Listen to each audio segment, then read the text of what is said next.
If you don't know me, my name is Jeff Bruskin. I do mergers and acquisitions for the accounting sector. Specifically, most of our work as a firm at White Tiger Connections is in the lower market. So lower market for us is defined as firms between 250,000 and 3 million in top line revenue. Um, and that's an important indicator because the first valuation indication that I'm going to talk about is the difference between an accounting firm's multiple, the multiple of the value of revenue being derived either from gross or from EBITDA. And this is somewhat of an arbitrary distinction, but it's a really important one. I'm sure if you're selling an accounting firm or you're thinking about selling your accounting firm, or if you're buying accounting firms or you're thinking about buying accounting firms, obviously your total out of pocket as well as the cash down, all of these things are going to be important to you, client retention, things like that. So I'm going to try to cover all of that in the next 10 minutes or so. So sorry if I talk fast. Um, what we typically see is that there's kind of a gray area threshold when an accounting firm's multiple is derived from gross versus EBITDA. And that happens somewhere around a million in EBITDA, a million five, 2 million in EBITDA, somewhere in there. It changes from in the lower market where it's under that point. The multiple is on the basis of gross revenue. And in the lower middle market, which starts, above that, let's say 2 million in EBITDA mark, we start to see the multiple taken on EBITDA. Now, at the end of the day, it's dollars and cents that we're talking about. Multiples on gross in the accounting world run between typically 1 and 1.5 times gross revenue. That's what we see. Whereas multiples on EBITDA can run anywhere from 3 times EBITDA all the way up to 10, 11 times EBITDA.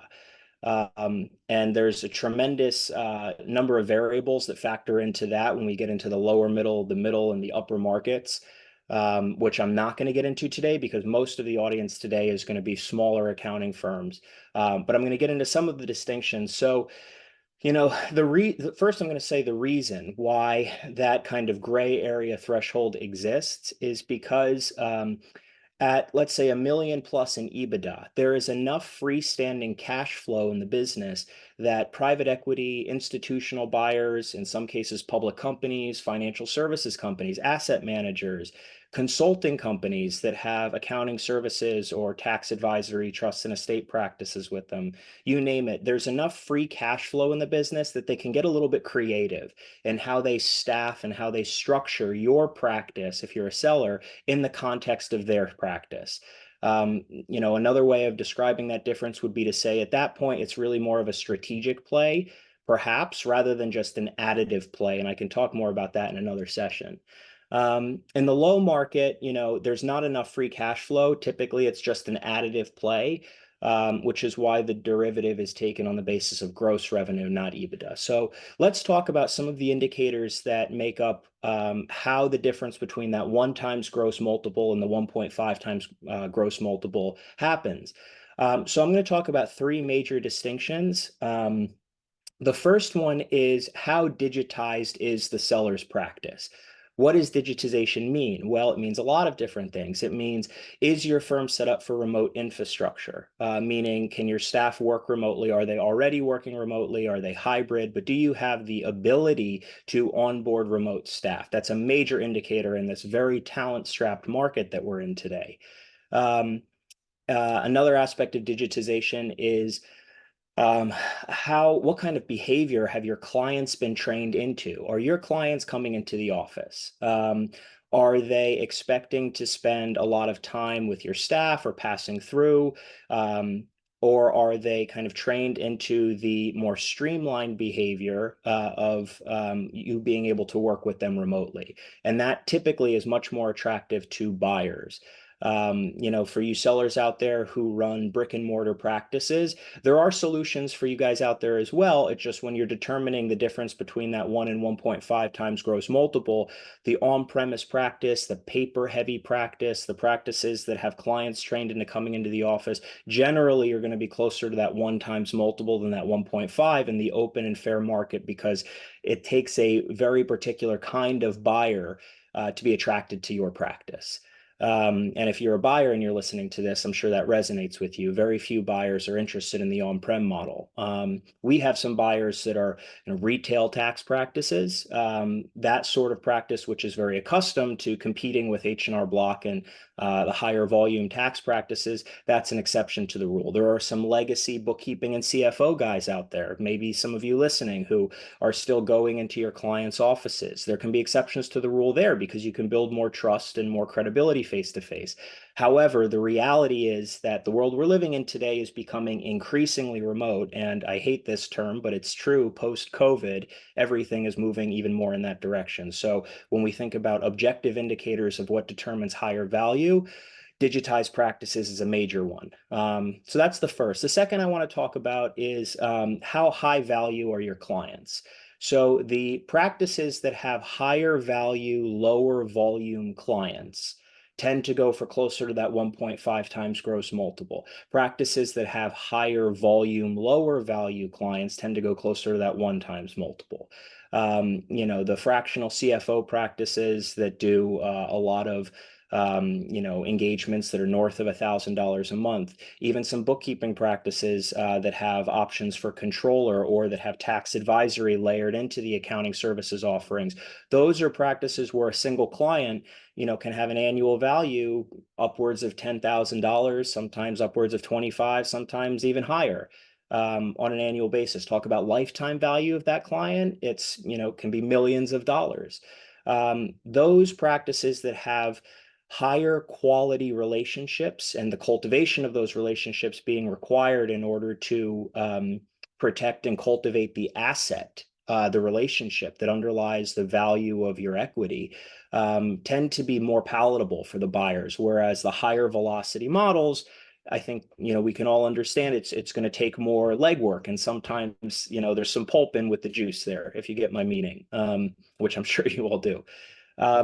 So that's another indicator, value versus volume in that sliding scale.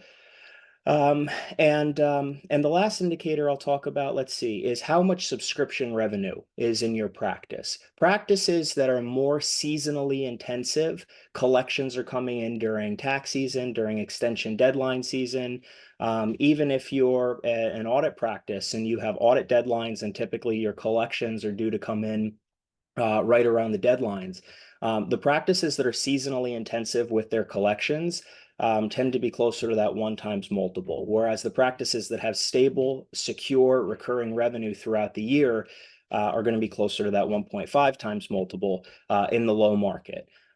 Reason for that is buyers feel more confidence. They don't need to perhaps take out a line of credit or draw on cash flow from their core business, but your business has the ability to kind of stand on its own legs throughout the year. And there can even be strategic components of how the buyer thinks about the vertical development of your practice post-integration, irrespective of theirs, right? So that's some of the considerations that buyers in the open and fair market have. Now, I want to caveat all of this by saying that there's a buyer. So take the retail tax practice, for instance, the high volume, low value practice, the brick and mortar practice. I have a gentleman in New Jersey right now who runs a $1.6 million retail tax practice. He has 2 locations, and he will almost definitely get 1.25 times revenue for his practice because I have the perfect buyer for him. I have a buyer who is very interested in those kinds of practices, who has bought physical real estate before. There are buyers out there that are attracted to certain business models. What it requires is the seller being malleable to the buyer's vision for their practice. And that's a pretty ubiquitous statement. That's not only true in, say, the more fringe practices when we think about the modern accounting world. If sellers are not malleable to what the buyer envisions for the future of the seller's practice, certainly you're going to be more on the lower end of the valuation scheme for what a firm like mine, an advisory and brokerage firm, is able to get you in the open market. So those are some of the main topics I wanted to cover today. I'm going to open it up to Q&A, and we've got another 19 minutes, so hopefully you guys brought some questions, and I'm going to take a sip of water here. Please ask away.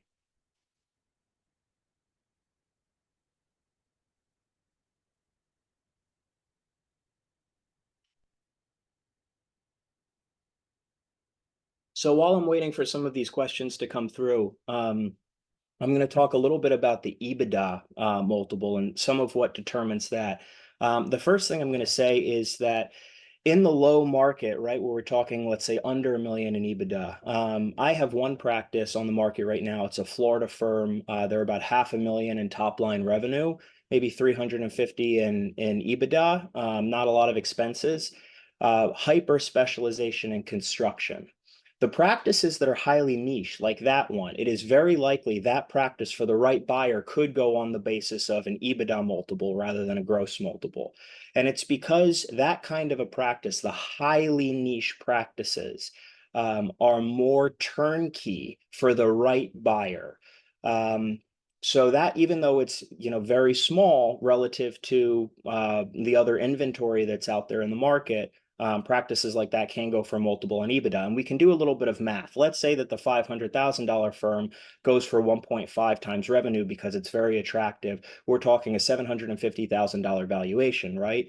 If the $500,000 practice with a $350,000 bottom line goes for 3 times EBITDA, we're talking about a 1 million or so valuation, right? So there's significant more equity in that EBITDA model with that typically minimum 3 times EBITDA multiple if the practice is well run and it has a high margin, right?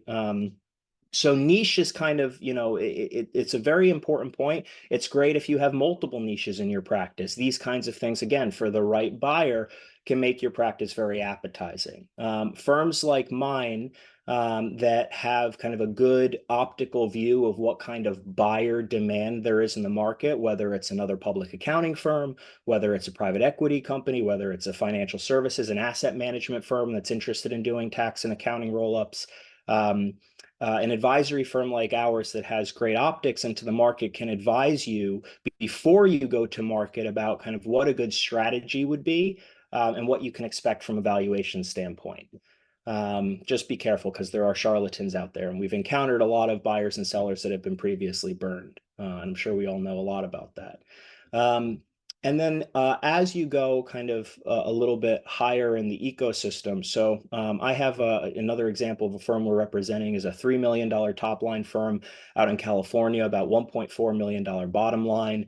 Owner is 63, looking to work maybe another 3 or so years. And an LOI just came in for this gentleman earlier this week. I have to go over it with him later today. On his $1.4 million bottom line, the initial LOI came in at a $4.1 million valuation, so that's just under 3. So presumably the buyer is anticipating that he's going to negotiate and raise it, and they're starting kind of just below that 3 EBITDA typical mark. Very experienced buyer, done a lot of acquisitions in the accounting space previously. So, but his practice is very interesting because it's a highly niche practice. He has, north of a 40% margin, which is very healthy, and his customer base is extremely high value, right? So these are some of the things that we start to think about, certainly as we get beyond a million in EBITDA. And then as you go up further, I'm sure you're wondering what can determine the difference between the 3 and the 11 time multiple when we talk about higher value firms, up market a little bit. And a lot of it has to do with really how much gross and how much net the firm has. I mean, gross starts to be more of an indicator in getting that number up, getting the value up, the multiplier up. A firm that's 3 million top, $1.4 million bottom, it could be the most interesting customer base in the world, the most fascinating business model, as far as accounting is concerned. And it's not going to go for more than 5 times EBITDA. That would be a pretty, maybe 6, and that would be a really outlandish situation. If you're talking about a firm that's doing 20 million in top line and 10 million in bottom line, that's a firm that has enough infrastructure, enough cash flow, enough of a dynamic business model, whether it is hyper niched or it has similar customers that have cross functional value to the company. They're, let's say, tax solutions, accounting solutions, maybe IT solutions, maybe HR solutions, who knows? There's enough dimensionality to a practice like that, that you really can start to see why the EBITDA would go 7, 8, 9 times if the margin is high enough and the business model has enough legs to it, that a strategic consulting firm, $1 billion accounting firm, a private equity company that's interested in doing platform style roll-ups, the demand for that kind of a company starts to be very high, especially in accounting. And accounting, like other services industries, it tends to be a place where investors put their dollars during bear markets. Services industries have stable, long-standing client relationships, and more fluctuating industries that are high risk, like let's say renewable energy or blockchain or technology, more generally high growth tech. Even real estate in the world that we're living in today, commercial real estate is highly unstable. A lot of these other more bull market driven investment opportunities start to look less stable. There starts to be less inventory. We see a lot of buyer demand in markets outside of accounting right now, but there's not a lot of great inventory out there. So accounting firms that have long-standing client bases, and like I said, the ones that have more dynamic business models start to be very appetizing. And then one other thing that I'll mention is, I get asked a lot by some younger entrepreneurial accountants in their 30s or 40s or even 20s, kind of what their trajectory should look like. What kind of a firm do you want to build today? And how do you want to think about valuing it? So I take, for example, a prospect who I'm speaking with in Florida right now. He runs about a $6 million top line firm today, probably like 2 million, 2.5 million bottom line, which is great. North of right, 33% margin is fantastic. We talked about kind of, he's got maybe a 10-year runway to retirement, maybe 15. It could be 15 years for him. And as he's thinking about, what kind of growth and what kind of strategy he should have on his way to retirement, so quite a bit of time, the question becomes, at what point, is the juice no longer worth the squeeze when I think about how I am scaling this company, what I'm looking to achieve? My opinion is somewhere around that 30 million top line range. You're probably going to get into about the maximum, right? Maybe some nuance, but that's a pretty good indicator, 25, 30 million in top line revenue, where you're looking at maximizing the multiple on your EBITDA, right? And if you want to think, let's say you're at 6 million today, or you're at 1 million today, or you're at 600 today, or 60,000 today, whatever you're at, that if you're looking to get the most bang for your buck, 30 million, 25 million in top line, if you can get to that 50% margin, that's phenomenal. In the ecosystem of opportunities that exists in the market today, it is absolutely possible to build and scale an 8-figure annual revenue accounting firm. There's a lot of pessimism out there in the market. I want to take a minute and speak adamantly against that. There are more opportunities to be successful in accounting today than there ever have been in human history. The challenge is that accountants as a class tend to be resistant to change and resistant to new technologies. And it makes sense because you guys and gals listening to this are the saviors of the world. I couldn't do my tax return if my life depended on it and not feel confident about it. I know a lot about the business of accounting, but I am not an accountant.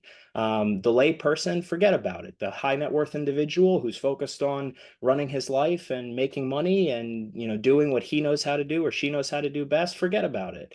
So, I think that the personality of accountants has created a lot of resistance to this change, but there are resources that are available that make the talent crisis, which is what everybody talks about is the reason why the accounting sector is doomed. Accounting is more lush with potential than it ever has been before. So what are some of those factors? Remote work is a major, major one. 90% of the people in the market who are looking for remote work are not going to be worth your time as a business owner or as a partner, as a senior person. They are going to waste your time. They are going to waste their salary. They're potentially going to do poor things from a compliance standpoint. 10% of the people that are out there that are looking for remote work are looking for remote work for the right reason.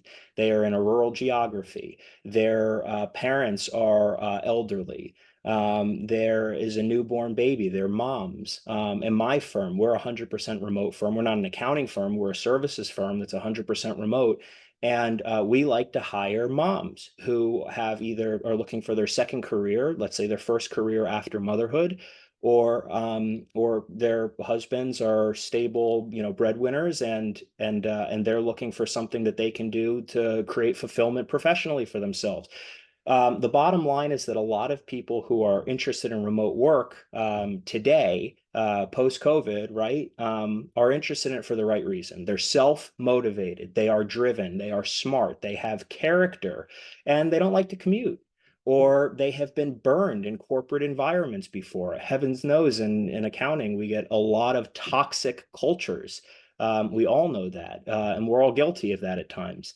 Um, the bottom line is you should not throw the baby out with the bathwater as far as remote work is concerned. I hear from a lot of people that we're open to hybrid, we're open to remote, but they have to start with us in office, which makes sense to me. I'm challenging you to open your minds because there are countless accounting firms, especially the ones that are starting out today, that have managers and senior managers from PwC or Markham or Baker Tilly or Armanino or any of these, the big firms, CBIZ, disillusioned middle-level managers who are like, I could do this better, go out on their own and are running seven-figure healthy firms today with 50% margins, with fantastic clients that are phenomenally better than the firms that they're leaving behind and the organizations inside of those larger firms that they're leaving behind, because they are embracing remote work and a digital style infrastructure. It is possible with an accounting. Security is another thing that everybody thinks about, the cloud versus on-prem. It's a surmountable problem. Offshoring is a surmountable problem. There are fantastic, fantastic firms overseas. Same kind of ratio in my mind as remote work. 90% of them are pretty bad. 10% of them are outstanding, better than a lot of the staff that you're going to see in the United States. And I know that a lot of people have problems with that, and I've been challenged about that before publicly. It's what I observe objectively when we're talking about talent with a capital T. And I'm all for America first and giving people in the United States jobs, but there has to be competent people from a demand standpoint, and we have to make money. As business owners, as partners, we need to have margins that are realistic. So there's a lot of dinosaurs who are out there, and I say that respectfully, who are kind of, try to be polite, but complain all the time about all the problems with the sector. And here are all of these very real resources that are surmountable, challenging like anything in business, but surmountable. And rather than even consider it, complaining seems a more attractive pattern to them. And I feel bad for them because at the end of the day, their clients and them are going to be the ones that suffer. Remote work, offshoring, utilizing technology more effectively. There are countless things, and we'll do additional webinars in the future about some of these topics. But the modern accounting firm is the way of the future. Digital infrastructure is the way of the future. And the sooner we embrace that, better client service we can offer, the more clients we can serve, the more money we can all make. Guys, this has been really a pleasure for me. Thank you for your questions. We're going to do these every Friday at 9 a.m. And please feel free to reach out to us. You can get on my calendar at www.whitetigerconnections.com. Please connect with me on LinkedIn if you're not already. Thank you for your attendance. Have a terrific day.